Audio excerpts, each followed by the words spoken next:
Good morning, guys and girls. So what I'm going to do today, when I got those new wheels and tires put on the Jeep last week or a couple weeks ago, they just put my stock Overland wheels in these boxes for me. And it just so happens that I have a set of tires over here that would work great on them.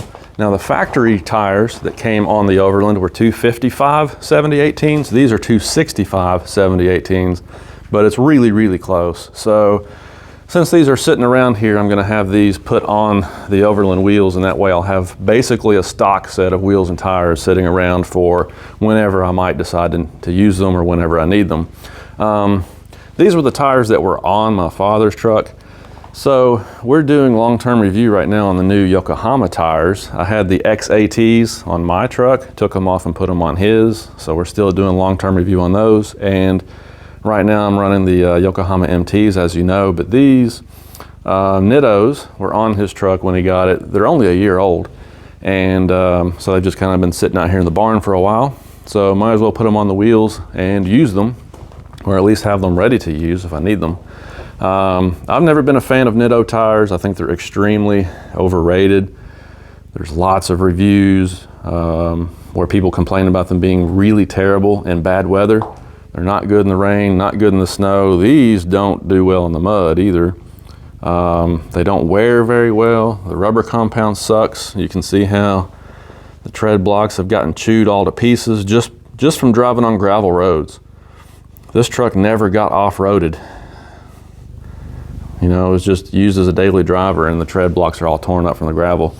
Nittos are just extremely overrated garbage tires, to be honest. But they're here, they're paid for, they're already sitting here, so might as well put them on the wheels and use them. But that brings me to the topic I wanted to discuss today, which is the TPMS sensors. There's something that I wanted to explain to you that might help out some people who have 2021 model year Jeeps.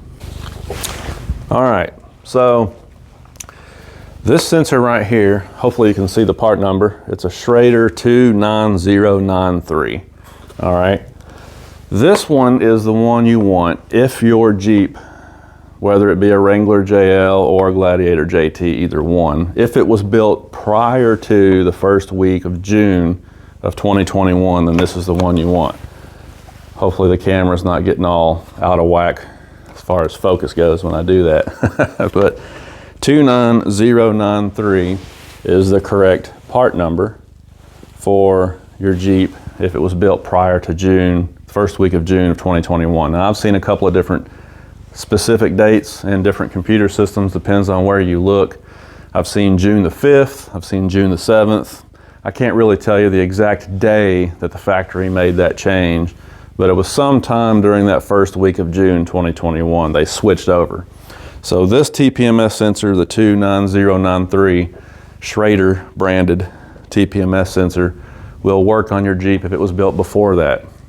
Could be 2019 model, 2020, 2021, doesn't matter, as long as it was built before that threshold. If your Jeep was built after the first week of June, so 2021 models and I guess upcoming 2022 models now, built after the first week of June 2021, then you're going to want a different sensor. You're going to want, I think it's a 29057 is the number for that one. 29057, but the 093 is the one you want if it was built before that. So the reason that matters is because these two sensors are not compatible. They're not, you can't cross them, in other words. If your Jeep was built early in 2021, you can't use the new sensors that are being used at the factory now, and vice versa. They just won't work. So FYI on that, because a lot of guys, let's say you have a Gladiator Sport and it was built in March of 2021, and let's say you decide you want to buy some Rubicon wheels and tires that are taken off of somebody's Rubicon. So you find a guy that's got some for sale, but let's say his truck was built in August of 2021. Well, you can't just take his wheels and tires that he took off his truck, put them on yours, and expect the TPMS to work. It's not going to, because you've crossed over that June threshold. So now you need the new sensors. Excuse me, you're going to need the old sensors because your Jeep was built in March. You're going to have to reuse basically your existing sensors or buy some of the old ones that have this 29093 part number on them. So I just wanted to mention that because there's a lot of people that are putting these wheels and tires on their Jeeps and they're like, why is it not working? You know, I've seen some reports where the dealerships are replacing the actual modules in the vehicle because they think that's what's bad.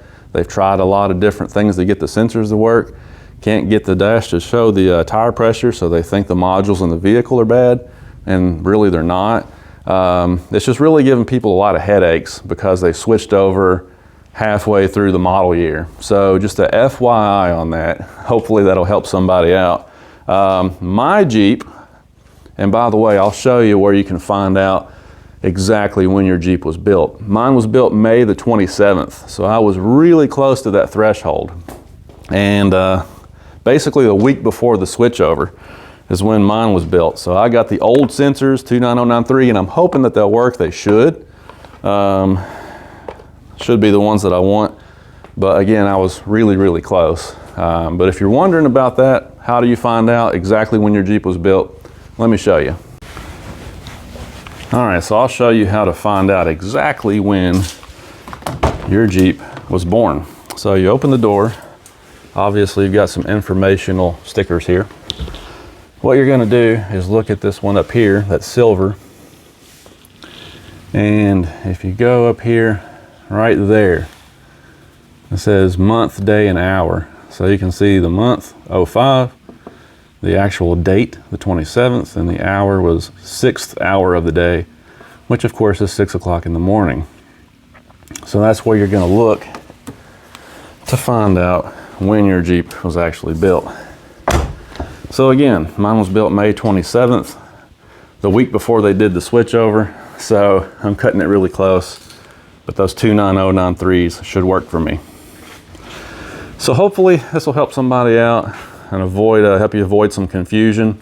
If you can't figure out why in the world your TPMS display on your dash won't work on your 2021 Jeep, that's probably why. All right, guys, I'm gonna head on to the tire shop and get those mounted and balanced, and I'll talk to you later.